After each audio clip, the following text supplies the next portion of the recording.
Monkey D. Luffy, the future king of the pirates, and Satoru Gojo, the strongest sorcerer in the world of Jujutsu Kaisen.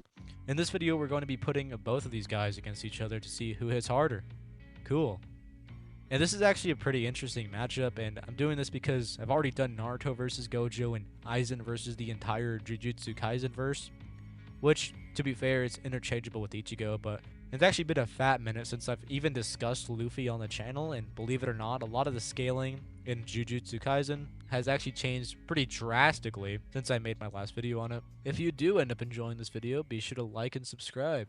Before the video starts, I just want to give a huge shout out to today's sponsor, Anime Express. If you're into anime like me, you'll probably love what they have. They've got a fantastic selection of clothes and jewelry inspired by all of your favorite shows. So whether you're into Naruto, Dragon Ball, One Piece, or Jujutsu Kaisen, you'll probably have a fun time looking through what they have, and who knows, maybe you'll pick one out. Something that really caught my eye on their website is like the Sukuna ring, and I actually picked one up for myself. You can use the code on screen, Toaster10, for 10% off of all your orders on Anime Express. So be sure to check it out, and again, huge thanks to Anime Express.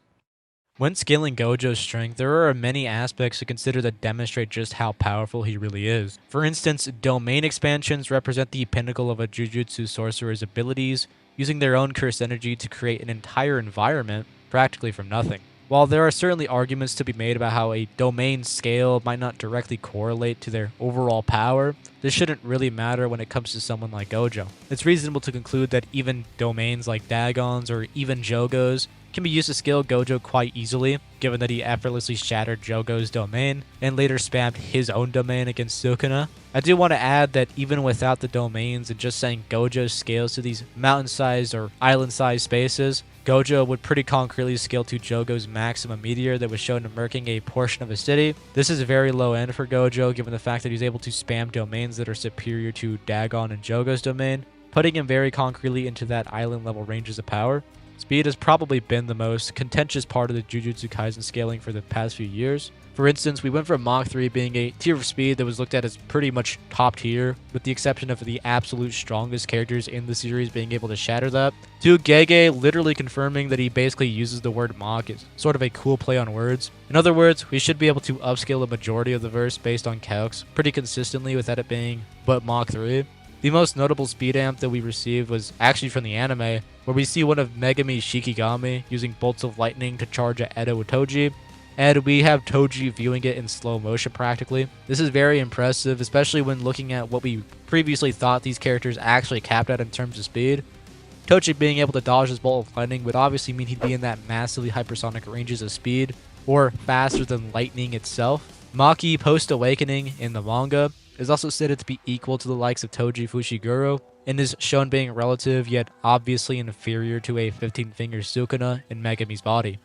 15-finger Sukuna being weaker than the full power 20-finger Sukuna that fought Gojo would mean that Gojo would massively upscale from this lightning feat, and quite casually, especially when taking in the fact that a teen Gojo was able to keep up with Toji post-awakening. Later on in the manga, we actually receive blatant relativistic or approaching light speed feats, if not just outright faster than light, with Kashimo using his curse technique called Mythical Beast Amber, and quite literally using electromagnetic waves to attack his opponent at the cost of his own flesh collapsing. While this probably doesn't apply to the actual activation of the technique obviously, electromagnetic waves, including visible light, radio waves, microwaves, and more, travel at the speed of light in a vacuum, which is approximately 299,792 kilometers per second, or about 186,282 miles per second. In Earth's atmosphere, the speed of electromagnetic waves is very close to the speed of light in a vacuum, but it can be slightly slower due to interactions with the atoms and molecules in the atmosphere.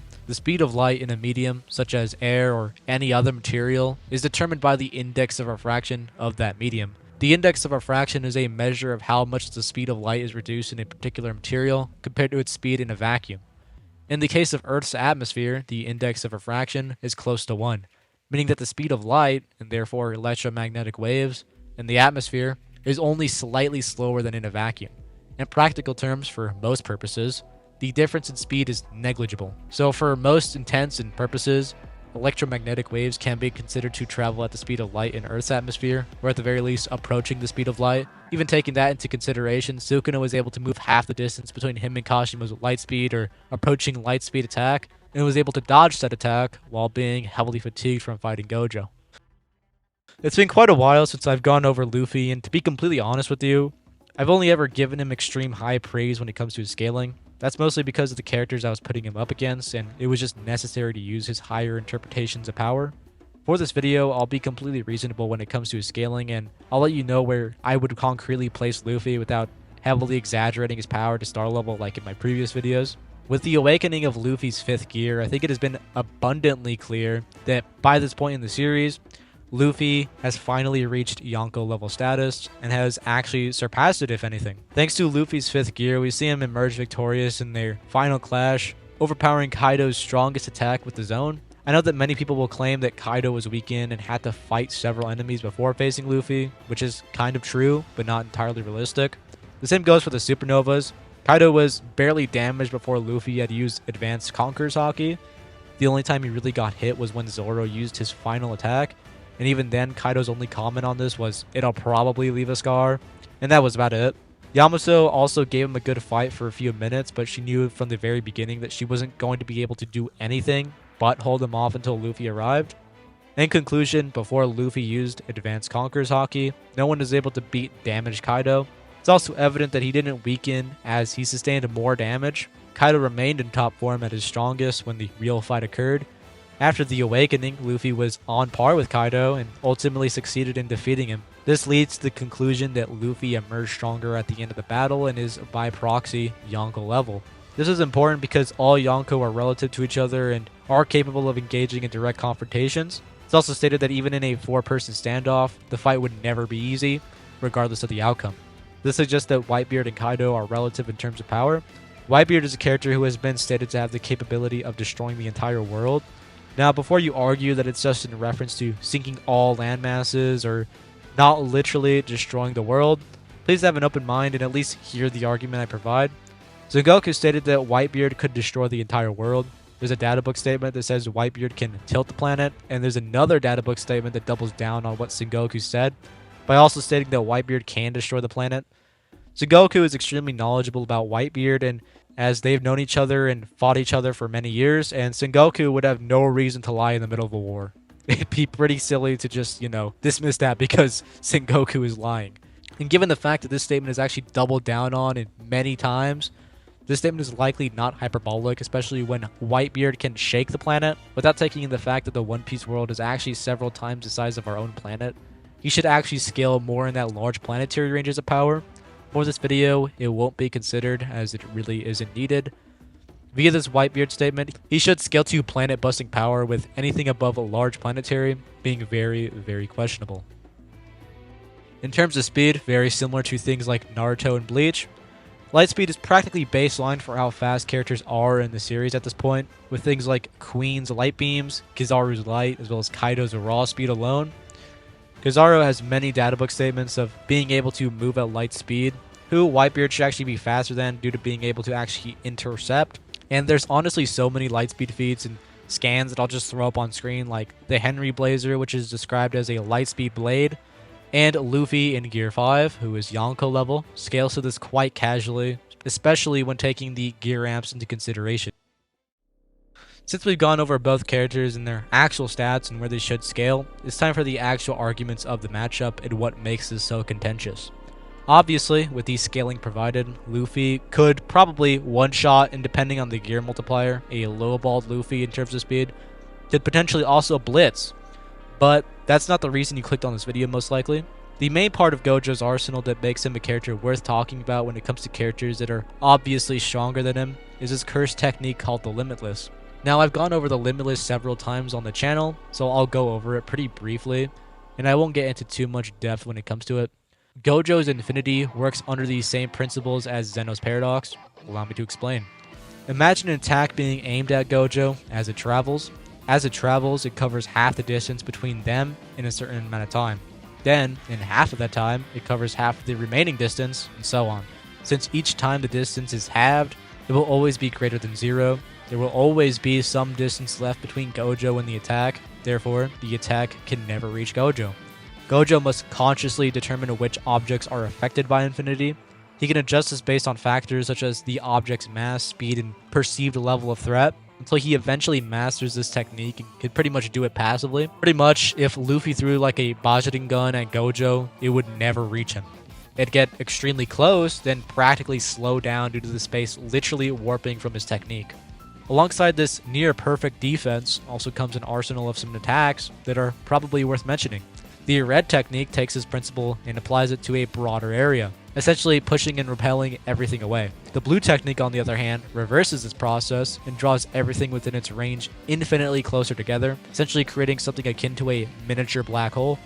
The purple technique combines both of these effects, essentially crushing, tearing, and shredding everything it comes into contact with, and basically just erasing it down to the atomic level. As for the domain expansion called Infinite Void, it floods the target's senses with an infinite amount of information, overloading their brain and causing a blue screen of death.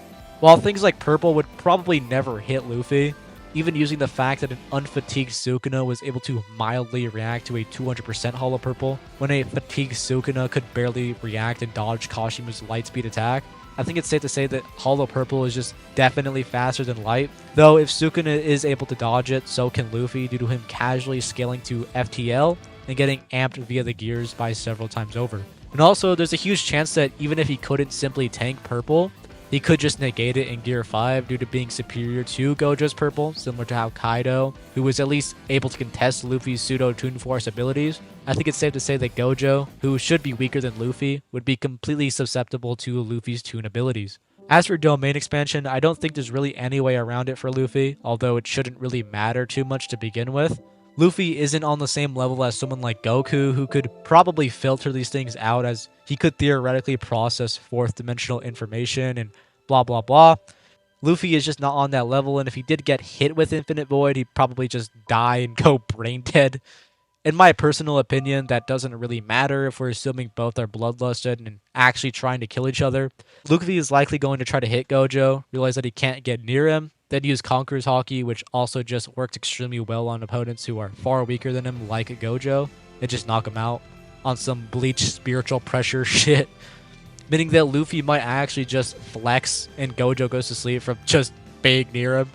But if Gojo is able to pull off Infinite Void before he either gets blitzed and Infinity doesn't work, or Luffy uses his Conqueror's Aura and just wins. So honestly, unless you're being extremely generous to Gojo, there is really only one win con when it comes down to how he could win. Though Luffy has more win cons and more likely win cons as a whole, Luffy wins.